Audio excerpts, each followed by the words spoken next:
Huwag tayo mawala ng pag-asa na ha. Laban lang. Ha? Ibigyan natin ng mga kababayan kasi wala nang pera si nanay. Ha?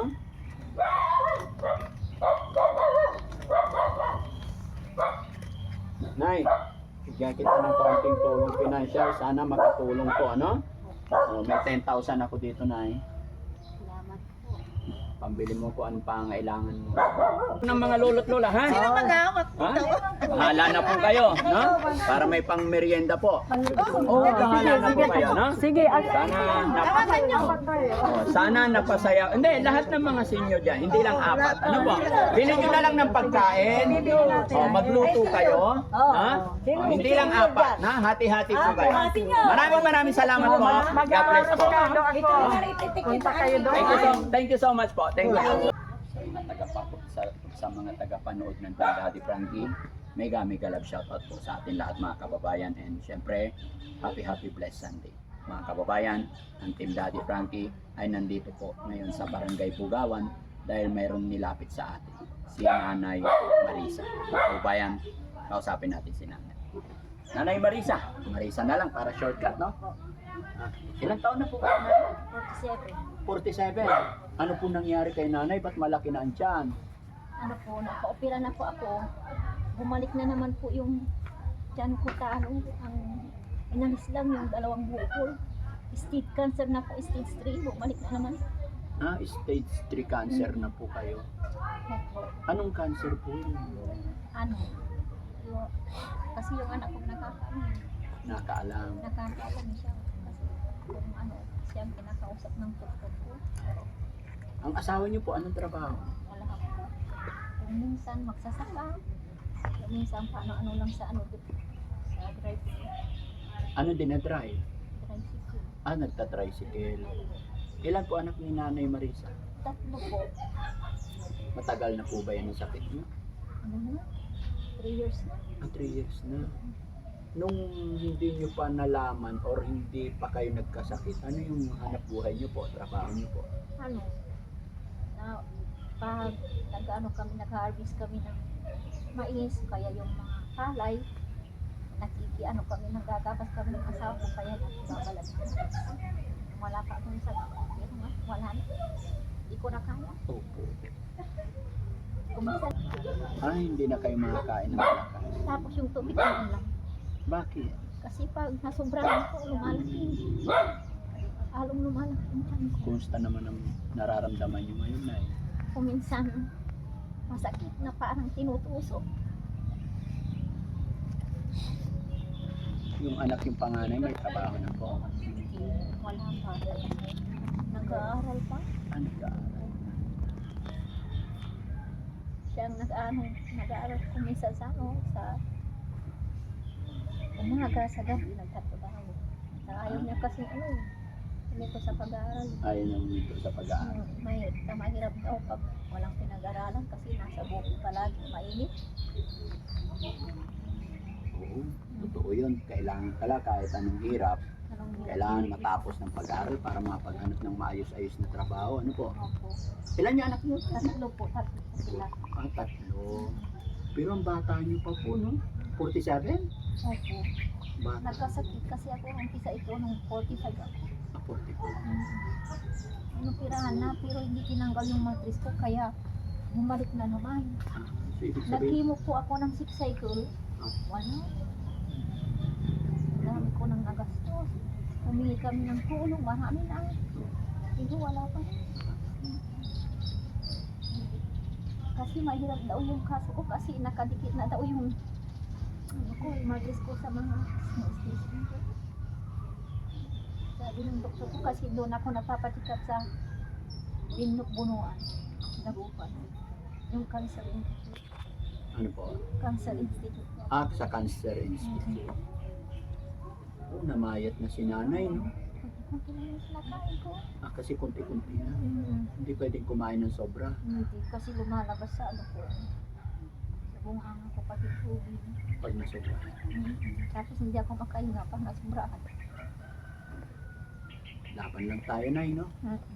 Salamat ako at nakilala ko kayo. At syempre, magpapasalamat din ako sa mga taong nagre-reach out sa Team Daddy Frankie para mapuntahan ang barangay namin. Gaya ng aking sinabi, thank you po sa ating barangay kagawad na si Sir RJ Arcangel. At syempre, shout out din natin ang barangay captain dito. Yung nagawi ang Team Daddy Frankie dito, mga kababayan. No?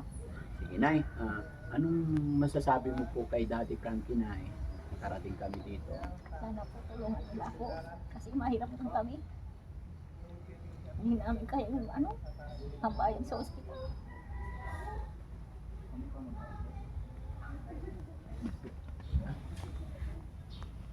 Hindi kaya kasi ng asawa ko kasi matumal yung basaga eh.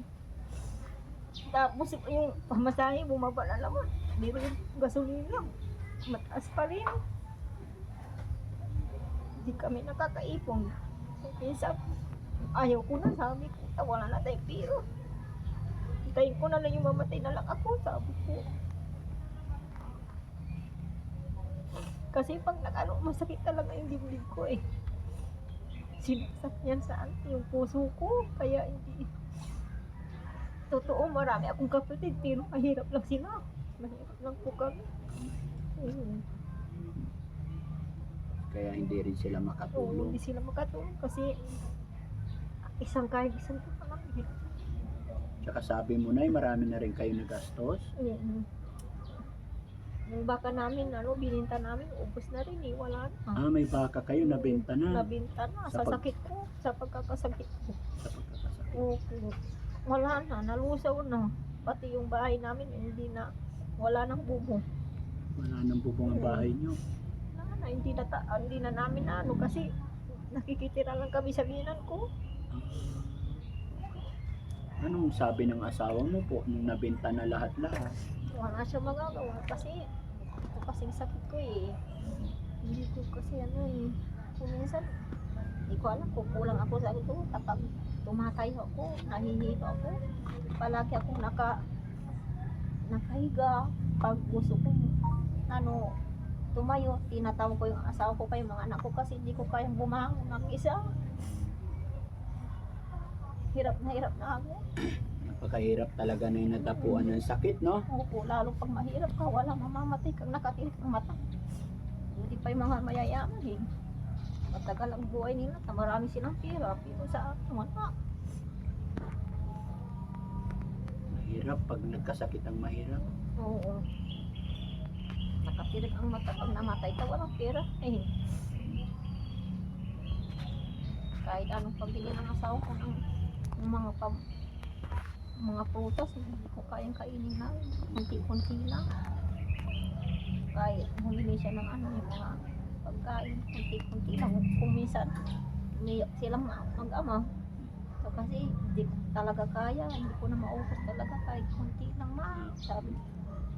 Umiiyak sila pag hindi ka nakakain. Oo. Kahit bilhan na ako, kahit tinutulungan ako ng mga tao, hindi ko na talaga kaya, hindi ko na maubos yung 3 kutsara ng kanin. Oo. Dalawa, isa lang gano'n. Napakahirap talaga ng dapuan ng sakit na cancer, no? Oo. Nilalabanan ko lang kasi yung bunso ko, 7 years old pa lang, hinahanap palagi kami pag nasa ospital. Iniiwan lang namin sa mga pinsan ko. Sige na, laban lang tayo, no? Opo. Alam ni God lahat yan. Yung hinaing mo, basta mag-pray ka lang po para. Nagpapray po ako Oo. palagi. Ikaw sabi ko, siya lang ang makapagpapagaling sa akin kasi Opo. walang imposible sa pagdarasal. Ano't ano man ang mangyari, hindi tayo pwedeng bumitaw kay God. Oo. Dahil yung buhay natin ay sadyang hiram lang natin Hiram yan lang. sa ating Panginoon, no? Opo. Mag-pray lang tayo. Lahat ng nangyayari sa atin ay may plano at may mas magandang purpose ang ating Panginoon. Pero maswerte ka pa rin ay kasi kahit papano andyan ang pamilya mo na hindi ka nila sinusukuan, no? Mahal na sa kwento mo, alam kong mahal na mahal ka ng asawa mo. Kasi may mga ganyang kaso, ayaw nilang magbenta ng mga ari-arian. Lalo pag sinabi nilang cancer, pero nabanggit mo, ibininta na lahat para sa iyo. No? Opo. Pagkagawa ng bahay, inok na pa yung Sagit ko kaysa yung bahay namin, Opo. ng asawa ko. Kaya napakaswerte pa rin, no? Kasi nakatagpo ka ng partner na mapagmahal. Mapagmahal. Tapos, hindi ako iniiwanan. Pag nandun palagi siya sa tabi ko. Nay, Pati yung mga anak. naka-video tayo ha, kami si Opo. Daddy Frankie. I-upload namin ito. Mapapanood ng anak mo at asawa mo. Anong mensahe mo po doon sa asawa mo na napakabait hanggang ngayon di ka pinapabayaan? Sana hindi siya magsawang mag-asikaso sa akin. Kung minsan, naaraw ko siya ng, kung minsan napapagalitan ko siya kasi kung minsan sobrang sakit na po, hindi ko na po makaya. Kaya kung minsan, pati yung mga anak ko, pinagsasabihan ko na, pinagpagalitan ko sila kasi ang sakit na talaga, hindi ko na kaya eh. Mahirap pang nagalit pag may sakit ka eh. Kaya kung minsan sabi ko, kung ano man yung nagawa kong kasalanan, pasensya niyo na po. Kasi alam niyo, ang sakit-sakit ko, hindi ko na kaya. May time na pag nagalit ka, mamaya parang Oo. nagsusorry ka rin sa kanya. Oo. Minsan na kayo, talaga hindi ko na kaya. Sabi ko, Huwag mong isipin yun, Nay. Ang alam ko dyan, talagang naiintindihan ka nila. No? kung minsan nagtatampo din yung mga anak ko. Ano tatanggap? Minsan nagtatampo, pati yung asawa ko din. So sabi ko, pasensya ka na talagang kahit eh, sabi ko, pag papagalitan ko kayo, patawarin niyo ako kasi masakit ko. Ano ko lang, hindi talaga inisip ko kayo lang eh.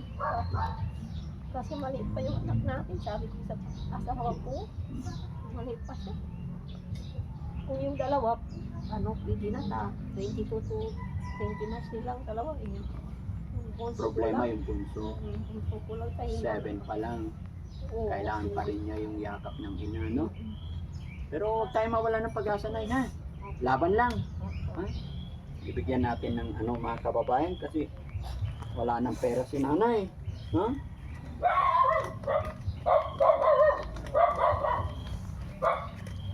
Nay, bigyan kita ng kaunting tulong financial. Sana makatulong ko, ano? May 10,000 ako dito, Nay. Salamat po. Pambili mo ko anong pangailangan mo. No? Opo, salamat po. Maraming salamat po sa inyong lahat. Laban lang, Nay. Opo. Hindi nga po sumusuko sa pagdarasal kasi siya lang ay makakatulong sa akin. Kung Panginoon natin makapagsasabi kung kailan. Tama po kayo. No? Pero sabi ng anak ko, laban lang baka pagsubok lang naman ito sa pamilya natin. Sabi ng anak ko, panganay, nalagpasan din natin ito mama.